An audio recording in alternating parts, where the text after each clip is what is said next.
And I've got Lynn and Marie. Hello, hello. Now, just kind of looking at the image, it looks a little pixelated, but we'll see if I can catch up. I'll see what's going on here with the stream health. It looks like it's okay. It says it's healthy and excellent. I liked it. I like it when it says that. I like it. So I was just browsing around again. Oh, earlier today, and I come across, well, one article that, or one video rather, that I found very, very interesting. It's about 19 to 20 minutes long. We'll get into that shortly here. Get a few more on.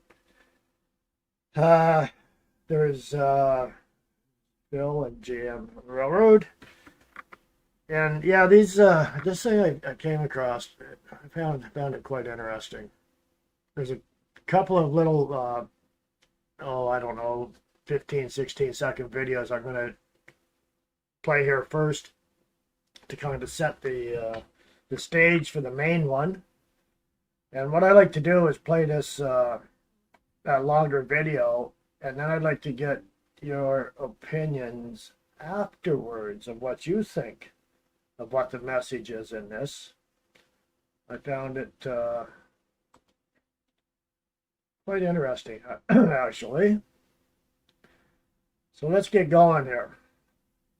I got a lot of notifications popping up right in the way for some reason. I don't know why that's happening. It's always something, isn't there? Okay. I'll bring this one up, and I gotta shut him up so I can get started at the beginning. And this is our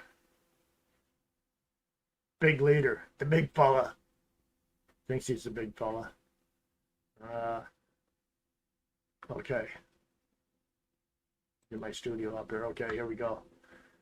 So this is Mr. Carney. Some people like him. A lot of people don't. And this is only 16 seconds, but it kind of sets the stage here, okay? Here's the current situation. The world, as I said earlier, is more dangerous and divided. The U.S. has fundamentally changed its approach to trade, raising its tariffs to levels last seen during the Great Depression. Many of our former strengths, based on our close ties to America, have become our weaknesses that we must correct. Here's the... So there he goes, spreading the fear and division. That's the Carney way. We kind of expect that from him. I'd be surprised if he never used that tactic. You know, that's his MO.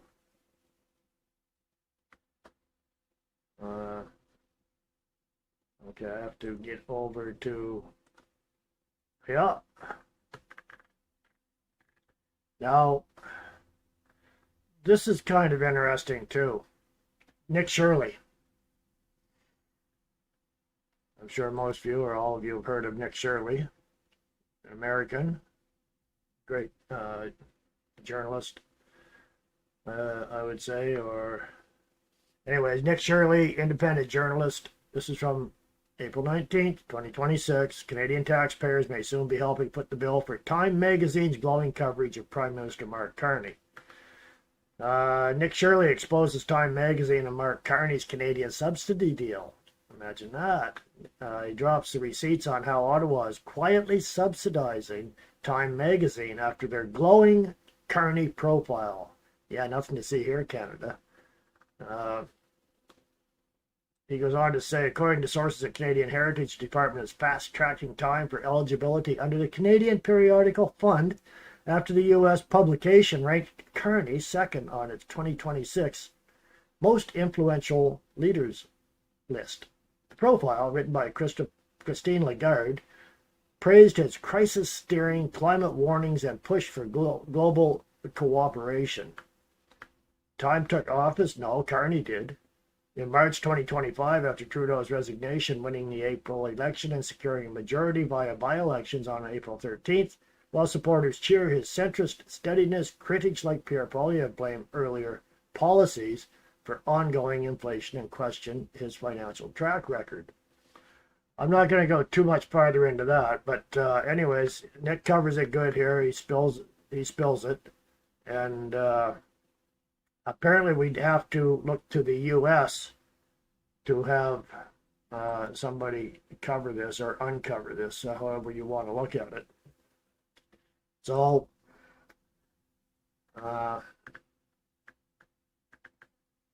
let's see where I'm at here. I'm going to get into my saved videos. Okay. We did have a protest started up in Toronto. I'll just show you that. This is a very short video. It's like another 16-second video, but I'll show it just to show you that the peons aren't happy. They're a little upset with their Crown Prince, Carney. This was yesterday in Toronto.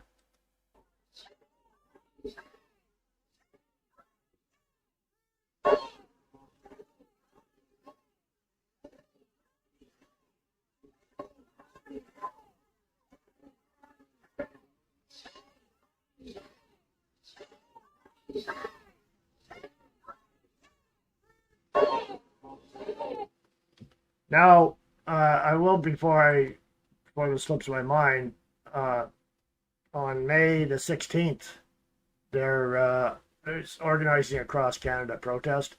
Up in Toronto, they brought out the Clydesdale horses. They had them all ready to start trampling those pesky protesters, right?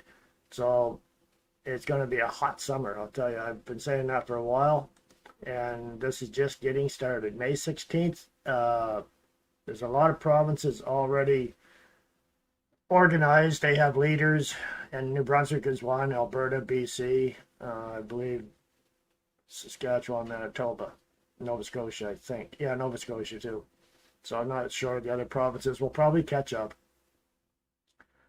as the summer heat gets going and the stress and everything that comes along with having Carney running this show. You know, here's one more short clip before I get into the long one. This is from Mark Dixon on X. I'll bring this one up and take a look at that. This one here is 48 seconds long. It's a good little clip, actually. So what are they? Look, Stephanie, I follow the rules of the ethics commissioner. With Canadians not being aware of what potential conflicts of interest What possible conflict would you have, Stephanie? Stephanie, I'm complying with the rules. I'm complying with the rules in advance. There's no possible conflict of interest in your assets. It's very difficult to believe.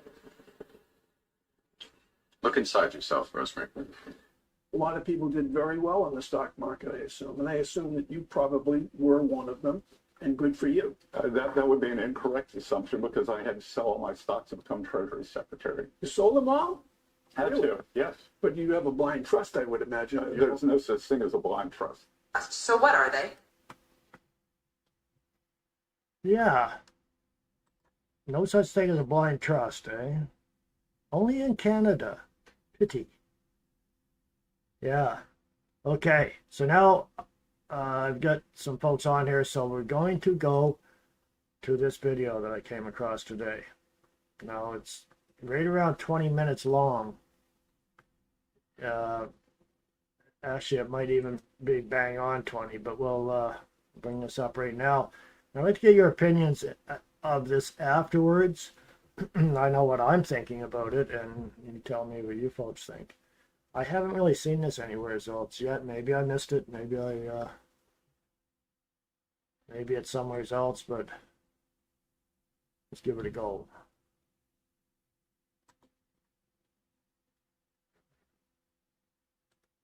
The most powerful paper trail in modern political history isn't sitting in a courtroom. It isn't locked inside a government vault. It is allegedly sitting in a private briefing room in Washington, being reviewed by people whose names you will never see in any headline. And every single page of it has one name written across the top: Mark Carney, the man who just won the most consequential election in Canadian history, the man the international press crowned as the last rational voice in a world gone mad, the man who stood at podiums from Davos to Ottawa and told the world he was different, cleaner, smarter, and untouchable. Those documents say otherwise. And if even half of what is buried inside them is true, the political earthquake that follows will not just flatten one career, it will reshape the entire architecture of Western power. It started, as most Washington scandals do, not with a bang, but with a whisper. A quiet conversation between two senior staffers in the House Judiciary Committee, a reference to a folder that wasn't supposed to exist, a name that had no business appearing inside a classified federal investigation based in Florida. But there it was, Project Maple, Carney, 2021 to 2025. 4 years, 47 subfiles, and according to 3 separate sources with direct knowledge of the document review process, a financial trail that connects Mark Carney's private consulting years to entities, transactions, and back-channel communications that his public biography has never once mentioned. To understand why this is so dangerous, you have to understand what Mark Carney was doing between 2020 and 2024. On the surface, the answer is clean and impressive. He was the United Nations Special Envoy for Climate Action and Finance. He was running the Glasgow Financial Alliance for Net Zero, a coalition of financial institutions managing over $130 trillion in assets. He was the most connected financial mind on the planet, moving between boardrooms in London, Geneva, New York, and Riyadh, with the kind of access that sitting heads of state would trade entire diplomatic relationships to obtain. That was the public version. That was the version that got him elected. But Washington's leaked documents are telling a different story entirely. According to individuals who have reviewed portions of the Project MapleFiles, Carney's role as a global climate envoy was not purely philanthropic. Embedded within his network of green finance commitments were a series of infrastructure investment negotiations, totaling an estimated $6.2 billion across 3 separate sovereign wealth fund arrangements that were never disclosed to the Canadian public, never flagged to international ethics bodies, and according to one particularly explosive subfile, directly intersected with financial structures linked to Trump Organization adjacent investment vehicles operating through shell entities registered in Delaware and the Cayman Islands. Read that again. The man running against Trump's economic worldview was allegedly doing quiet financial business inside the same investment ecosystem that Trump's own network was operating in. The timeline here is not accidental, and it is not subtle. In March 2022, Carney gave a landmark speech at the London School of Economics, where he declared that the era of fossil fuel finance was over, and that any nation clinging to carbon-dependent economic models was writing its own obituary. The speech was celebrated across Europe. Climate activists quoted it for months. But according to the Project Maple subfiles, in the same quarter that speech was delivered, a financial advisory firm with documented ties to Carney's post-Bank of England consulting network received a $340 million routing instruction connected to a Qatari infrastructure fund that had co-investment arrangements with 2 Trump-linked real estate development entities. The optics alone are catastrophic. The legal exposure is potentially far worse. Now here is where it gets darker. The documents don't just allege financial entanglement, they allege knowledge suppression. One of the most explosive claims buried inside the Project Maple files is that in late 2023, as Carney was beginning to position himself for a run at the Liberal Party leadership, his legal team was made aware of a specific set of communications, encrypted signal logs from 2022 that had been captured as part of the broader Mar-a-Lago document seizure investigation. These logs allegedly show that a senior member of Carney's inner advisory circle had direct contact with a Trump administration operative, not to negotiate trade, not to discuss climate policy, but to discuss the terms under which certain financial documentation would remain outside the scope of any future Canadian federal disclosure process. In plain language, someone close to Carney was allegedly negotiating to keep evidence quiet. And according to the Judiciary Committee sources, that negotiation was partially successful until now. The implications of this are staggering because they don't just touch Carney personally, they implicate the entire apparatus that brought him to power. The Liberal Party of Canada ran its entire 2025 election campaign on the platform of transparency, sovereignty, and resistance to foreign economic pressure. Carney himself looked into cameras across the country and told voters that he had no hidden allegiances, no conflicting interests, no secret deals. If the Project MapleFiles are authentic, every single one of those statements becomes not just a lie, but a documented, prosecutable misrepresentation made to an entire nation during a federal election. And in Canadian law, that carries consequences that go far beyond losing an election. But the most chilling detail in everything that is leaked so far isn't the money. It isn't the shell companies. It isn't even the encrypted communications. It is a single handwritten annotation reportedly found on the cover page of the Project Maple folder, in ink, not typed, not printed, apparently written by someone who had physical access to the file before it entered federal custody. The annotation reads simply, "He knows we have this." 3 words. But in the context of everything surrounding them, those 3 words suggest that this scandal is not a discovery. It is a detonation that was deliberately scheduled. Someone held this information, waited for the precise moment of maximum political impact, and then lit the fuse.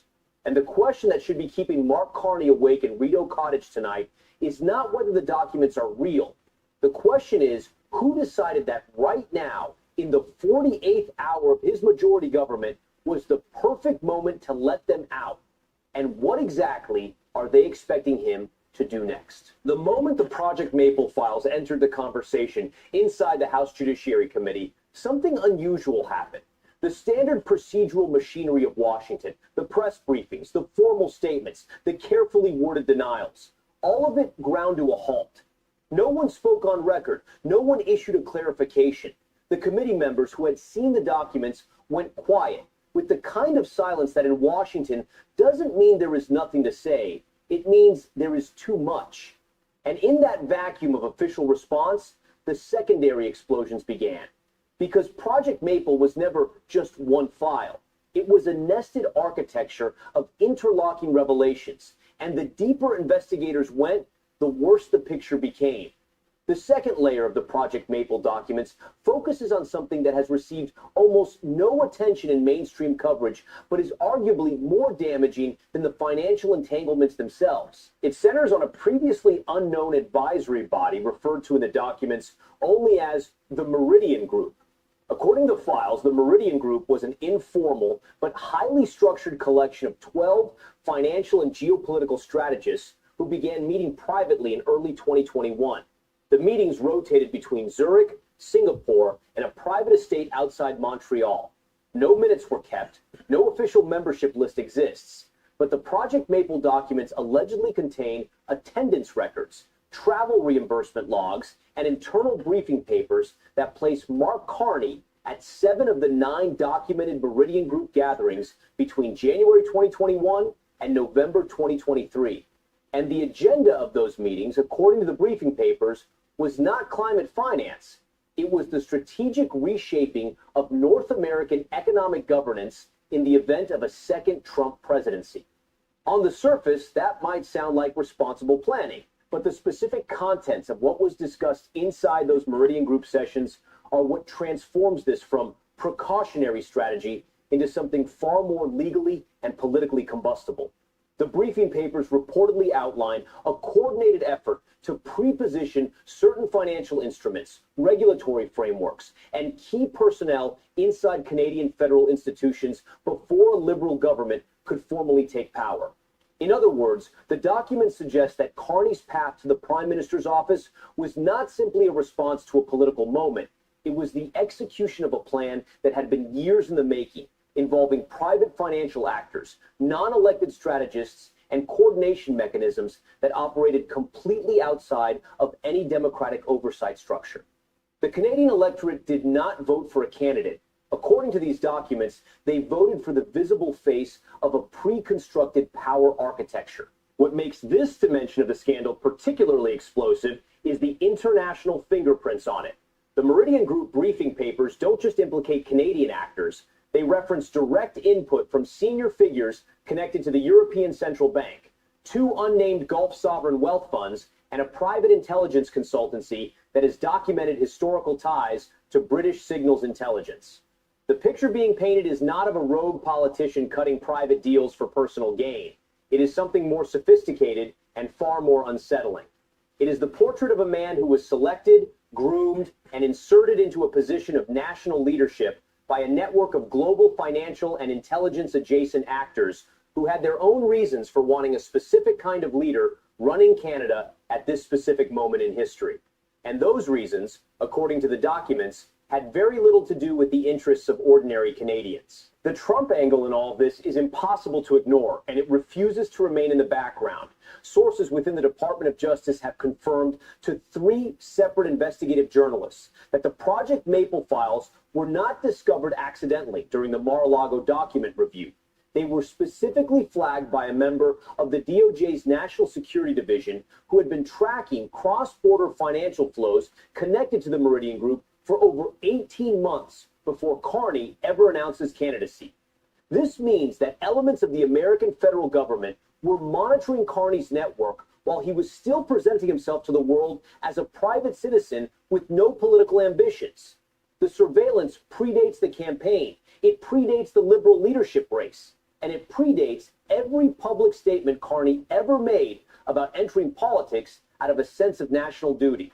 Someone in Washington knew what was coming before Ottawa did. Now layer onto this the explosive testimony of a former senior Liberal Party strategist who spoke anonymously to 2 Canadian investigative outlets last week. According to this source, in the summer of 2024, a legal intermediary representing interests connected to the Trump political operation made contact with a member of Carney's transition team. The message delivered was precise and clinical. The documents exist, they are verified, and their release can be timed.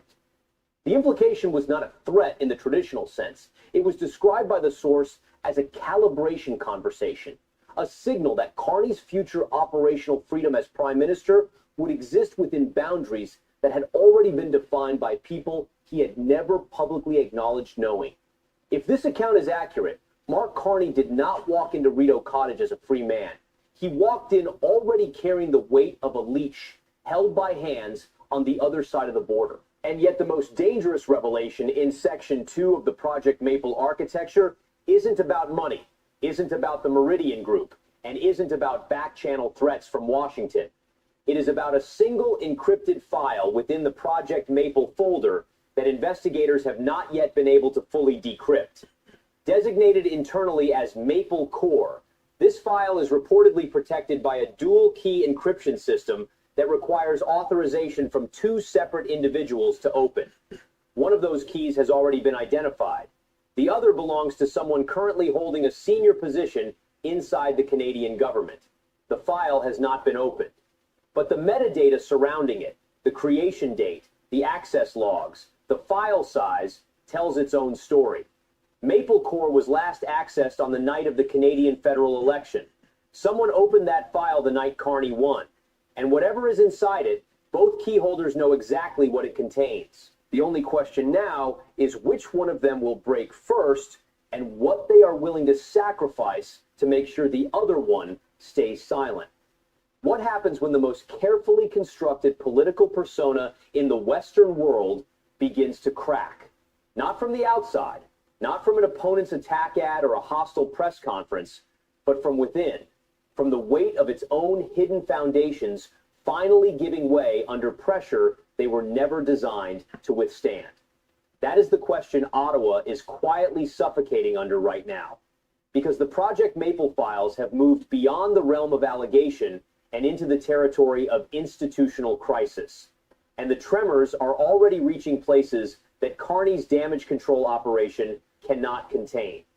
Within 48 hours of the first Project Maple leak circulating in Washington policy circles, Three things happened simultaneously that no coincidence can adequately explain. First, the Canadian Security Intelligence Service quietly elevated its internal threat assessment for foreign document interference from moderate to critical.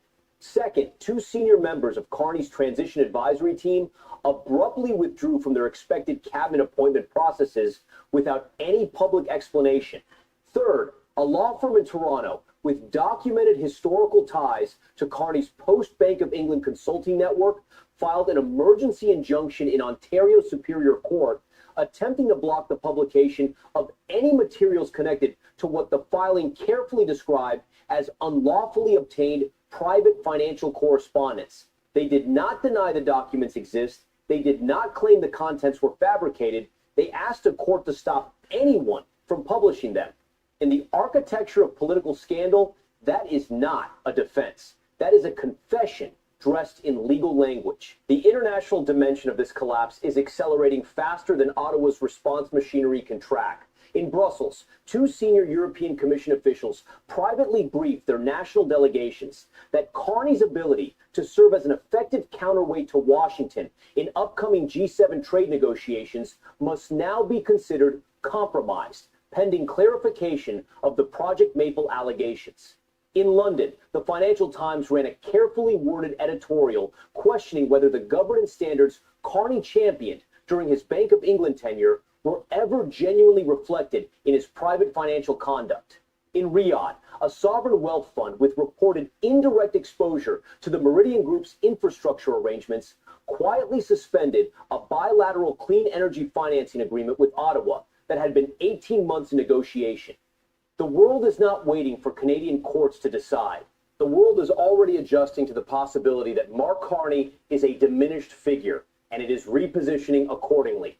Back in Washington, the House Judiciary Committee has now formally requested that the special counsel's office provide a full, declassified summary of the Project MapleFiles within 30 days.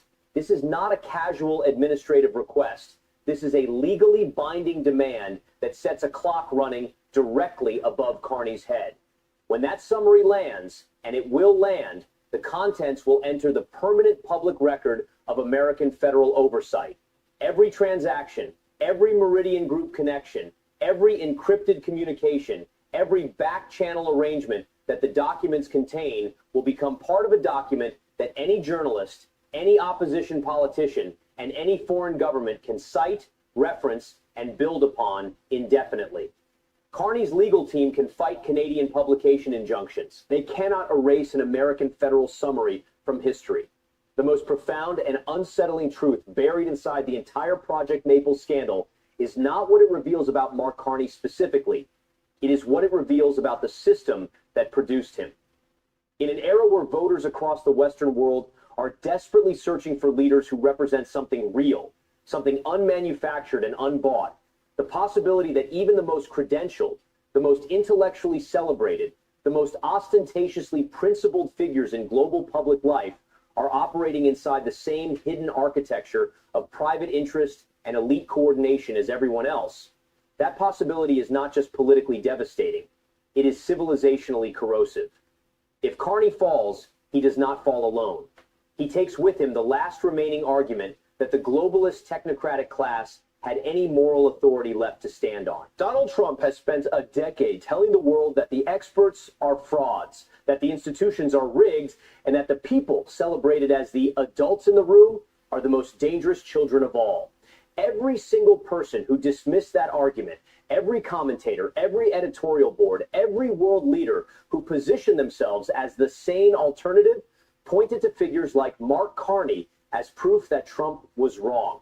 If Project Maple is real, if the documents hold, if the 30-day clock runs out and the summary says what the sources claim it says, then Trump was not wrong. And that verdict, more than any trade war, more than any tariff, more than any territorial threat against Canada, will be the most destructive thing Donald Trump has ever unleashed upon the Western order. The files are coming, the clock is running, and somewhere in Ottawa tonight, a man who told an entire nation he had nothing to hide is watching the door.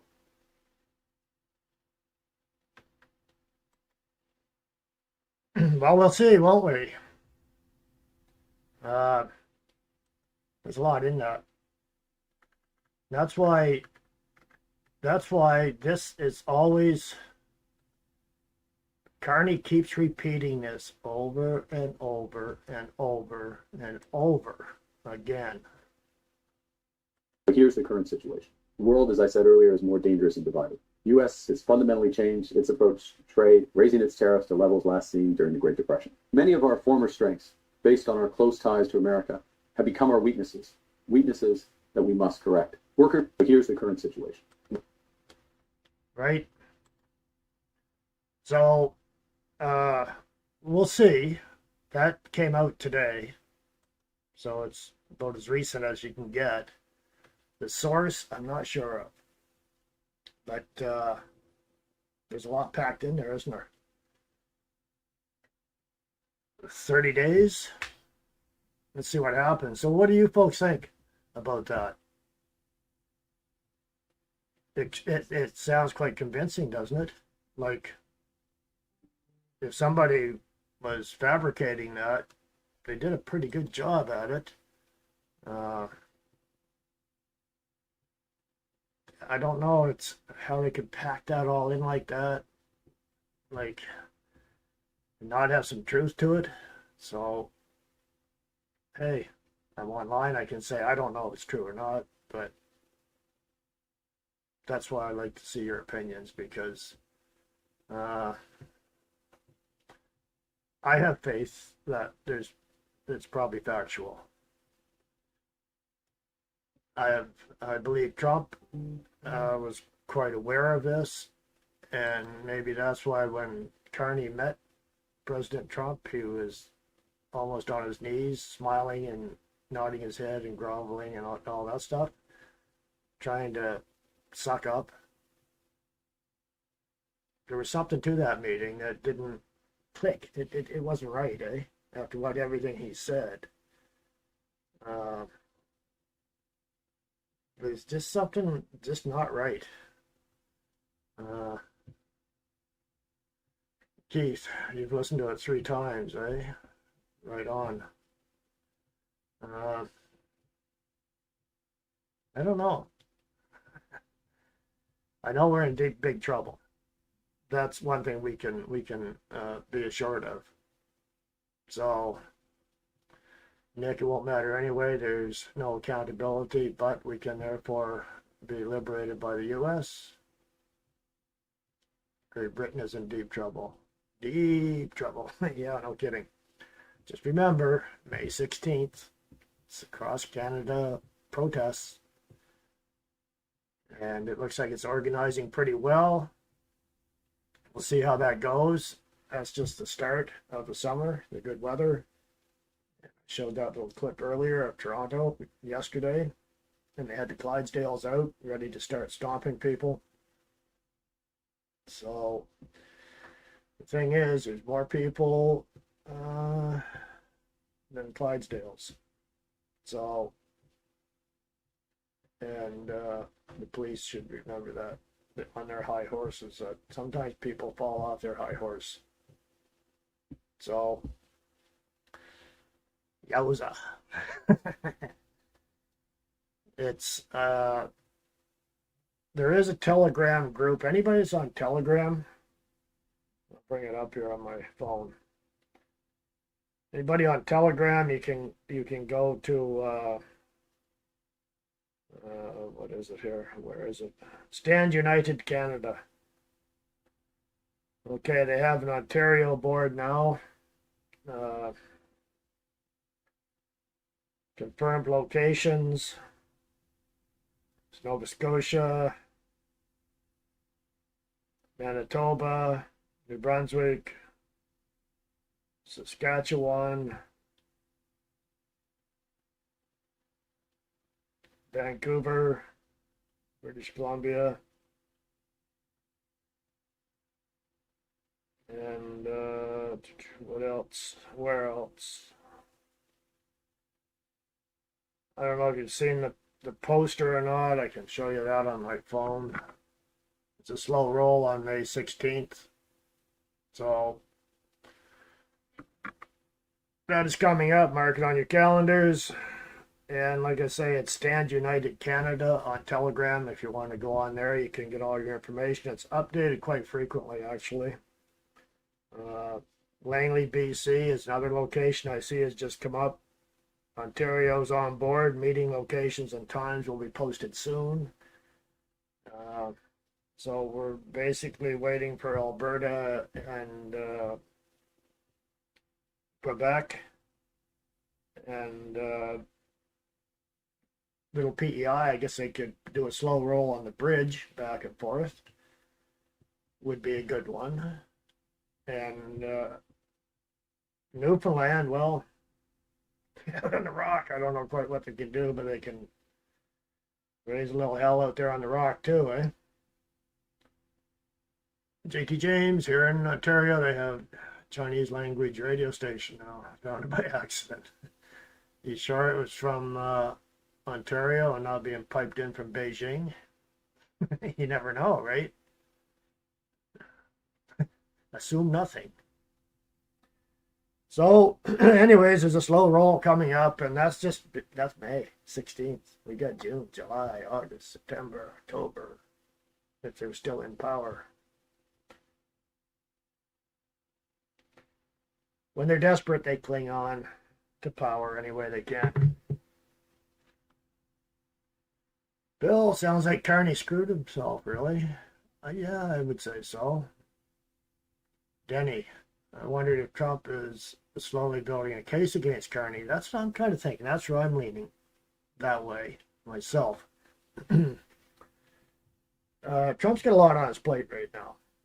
And Canada has a burr under the saddle, you might say. So, Carney is somebody that deep down I think is a nobody. He's being used. He's being praised. He's being set up on a pedestal. And he loves it. But I think he's going to fall off. Or he's going to get knocked off. So, we'll see. But this, I don't know. It seems fairly accurate. And like I say, you got to go down to, you got to go to people like Nick Shirley to do it, digging into Canadian politics. So we need an American to actually dig in here because we're going to be so heavily censored here coming up. The new censorship bills will be rolling out almost daily, probably, or weekly. What was that Telegram name again? That is, bring that up for you. It is Stand United Canada. So, we go with that. Go to that, you'll find it. That's right, Stand United Canada. Thanks, Marie.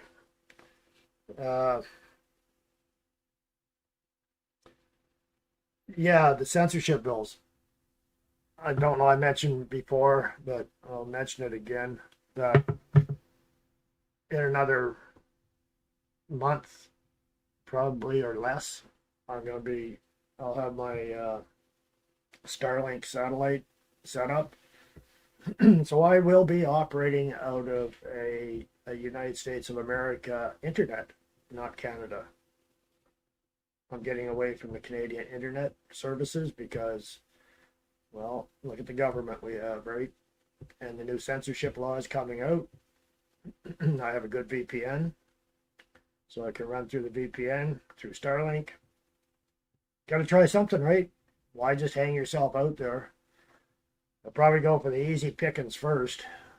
And I'm just a small little potato.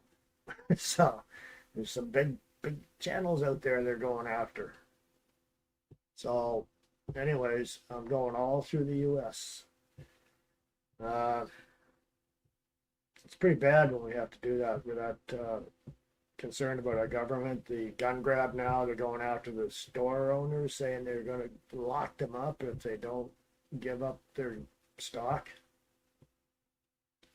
After it's the owners, then it's the gun or the dealers, then it comes down to the owners. And they'll threaten with prison and everything else to try to get people to play along. It's not going to happen. And then they'll change. Well, that list, we're not going to go by that list anymore. It's just going to be any firearm you have, we want, and we will take it from you. Not really a free country, is it? Although Carney gets up and says, oh, we're the #1 country, blah, blah, blah, blah, blah. The rest of the world's looking at us going, holy crap, what happened to Canada? I don't think the Trump administration is going to be too pleased about having communist China on their northern border. Something else we got to deal with. Yeah. Didn't take long, 10 years of Trudeau being coached by Carney to tear the country down. And these people are still, look, they could have the boot on their neck and they'll say, I got my elbows up. That's what we're facing. That's the problem. That's why they're still in there. That's why he got in. People believed his lies. And the trolls are just trolling all, like, as much as they can online. I've been hit when I comment on some of these bigger channels. I get attacked. I told one guy, I said, look, you're just a typical liberal. You're like a turd that won't flush. No matter what you say or anybody says against your beliefs, you just won't shut up. You just keep on going, right? And when one shuts down, the other one kicks in. So it is what it is. Very rare I reply to them, but every once in a while I just got to throw that little dig in, right? So JT James, is really hard to believe everything going on. I know it didn't happen fast. Like it happened gradually under Trudeau because he was incompetent. He was being coached, but he doesn't really pay attention or follow rules much. He's too busy doing stupid shit like drinking out of paper, paper, cardboard water bottle thingies, right? That was his mental capacity. Now he's just Katy Perry, and there's two low-minded, low-esteem individuals hooked up. So, just gonna keep going, folks. I mean, hell, I started this in 2018, fighting against Trudeau. I'd seen the writing on the wall back then that we're in trouble, big trouble. But I didn't know how bad it was going to get, of course, but I just watched it decline every year. And then this clown come in here, and he's the king con man. He's got all these credentials.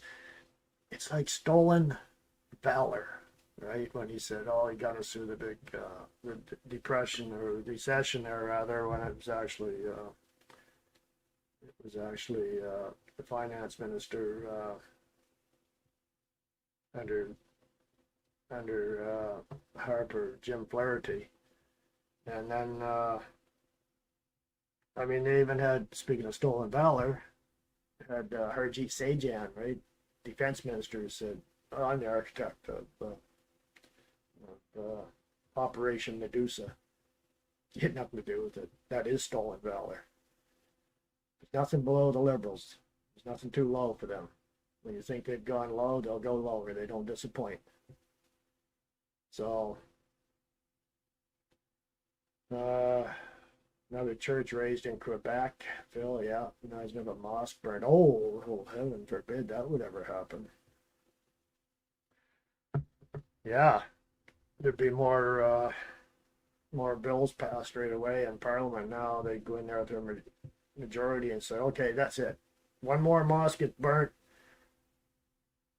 We're going to find out what religion or who's doing that, and we'll put you all in prison. We'll be spying on you or whatever. We're under surveillance now.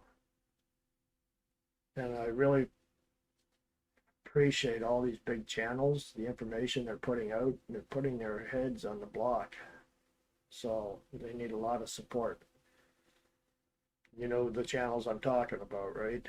Jasmine, Moose, Josh in the U.S. there. I forget his channel now.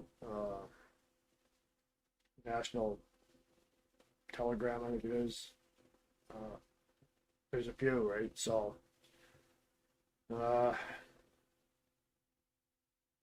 anyways, just keep an eye out for those protests, because that's not going to be the only one, that slow roll, right? There's going to be more and more as the weather gets better and as the hurt gets worse. And Carney keeps pushing that fear where, very dangerous world, more dangerous world than ever. And no, Canada is a very dangerous country, more dangerous than ever. So, David Creighton, yeah. Phil, yeah. So, Keats, especially in Toronto, watch David Menzies ask Liberals questions. They literally quote the CBC. Yeah, I'm dealing with some people here that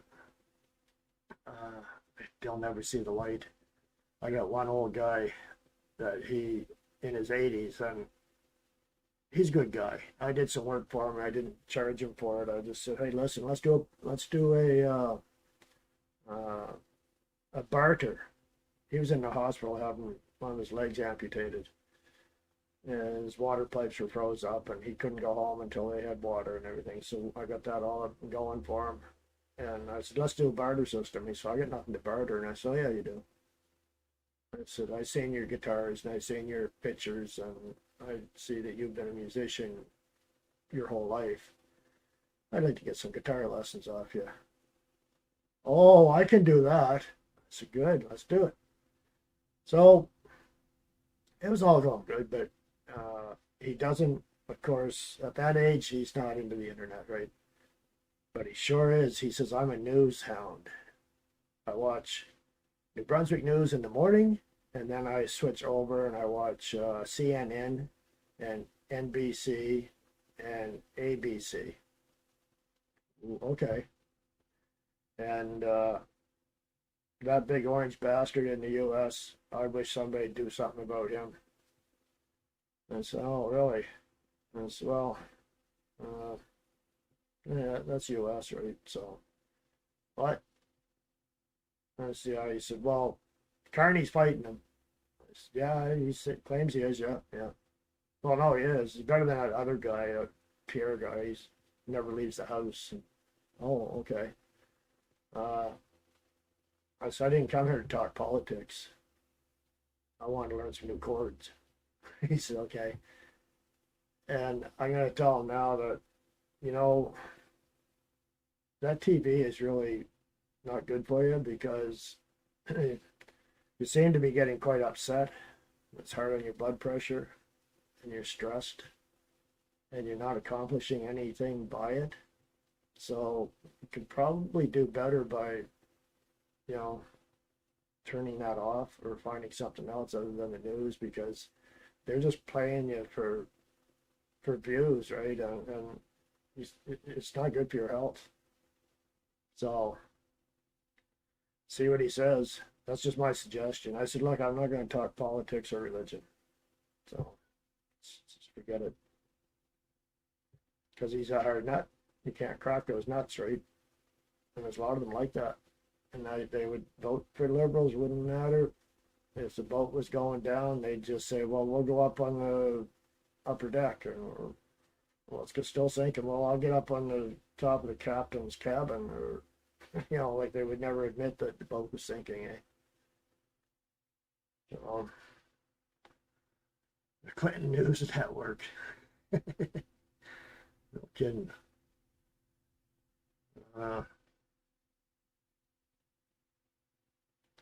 Been writing. She also gets local news from CTV. Yeah, it's the Mockingbird Press, right? So they all have the same headlines. They all play the same thing, the same story, right? They get it, they run with it, they get paid for doing it, and they get up next morning and they do it again, or they do their late night broadcast and repeat what the morning show said, pretty much, right? Until the next day they get their talking points and they do it all over again. And the Mockingbird Press came from the remnants of the German army back in the 40s. Because Goebbels was so good at it that they picked it up here. And they're still running that same plan. I could tell people that, and they looked like I had 3 heads. Because they wouldn't believe it. They'd go, what are you talking about? Where'd you get that? Well, there's a lot of things came from that era. Right? Space program, the missiles. Right? So, but people can't relate to that. Eh? It's like, what are you talking about? So, anyways, let's keep an eye on this and see if I gotta keep an eye on it and see if I find any updates on that video. And I'm gonna also keep track on, well, you can pretty much guarantee yourself, I'm gonna keep track on any protests I hear. And I will announce them weekly if I hear about them, and if you hear of any, put them in the chat too, so people will get the message, right? Might just be local ones, it might not be Canada wide, right? So, and that way, if you're not in that province, you might not hear about it, right? So, let's keep the message out, right? Keep getting that message out so we can get our numbers up, be seen, be heard, do our part. Okay? Thanks for joining in, and I hope you got something out of this, and we'll do it again next week. You folks have a wonderful week. Not just a good week, a wonderful week. The sun is going to shine. It's just early in the day, I might say. So I think we're going to hit high noon here this summer. So you take care.